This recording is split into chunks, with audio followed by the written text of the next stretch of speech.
లక్ష ఆంక్షలు పెట్టి అమ్ముతాడు. ఇప్పుడు ఇండియాకి రష్యా ఉంది, మనమును వాడు కలిసి బ్రహ్మోస్ తయారు చేసాం. బ్రహ్మోస్ కోసం మన మీద అనేక దేశాలు అడుగుతున్నాయి మనల్ని. ఎందుకంటే మనం ఆపరేషన్ సింధూర్ టైంలో వాడింది బ్రహ్మోస్. ఈ బ్రహ్మోస్ ప్రపంచంలో ఇంతవరకు అంత యాక్యురేట్ వెపన్ ఏది లేదని తేలింది. అమెరికా వాడు రష్యా వాడిది కూడా తొడిగింది, కొంచెం పక్కన కూడా డిస్టర్బ్ అవుతుంది. కానీ మొన్న ఉగ్రవాద శిబిరాలది మనం యాక్యురేట్ పిన్ పాయింట్ దాంట్లో లోడ్ చేసి పంపించాం. చుట్టూ ఇళ్ల మధ్యలో ఉంటాయి ఉగ్రవాద శిబిరాలు, అంటే మన పాత బస్తీ టైప్ ఉంటాయి. అలాంటి చోట్ల ఖచ్చితంగా దాన్నే పేల్చింది. అది ఎంత పేలాలో అంతే పేల్చి, అంటే అంత యాక్యురేట్ గా అనేది ప్రపంచం గమనించింది.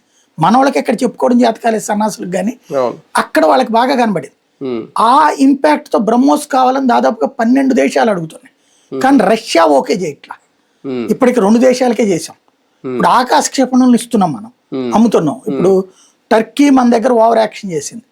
మన ఇదివరకటికి మనకి ఇప్పటికి వ్యూహ తేడా ఏంటంటే, ఇదివరకు మన శత్రువు మాట్లాడుతూ ఉంటే మనం ఒక ఖండించి ఊరుకునేవాళ్ళం. ఇప్పుడు శత్రువుకి శత్రువుతో చేతులు కలుపుతున్నాం. చైనాకి శత్రువు అయినటువంటి ఫిలిప్పైన్స్ కి ఆ చుట్టుపక్కల దేశాలంటే మనం బ్రహ్మోస్ మిసైల్స్ ఇస్తున్నాం, అట్లాగే ఆకాశ ఇస్తున్నాం, ఎయిర్ డిఫెన్స్ ఇస్తున్నాం. ఇప్పుడు వాళ్ళకి ఇస్తున్నాం.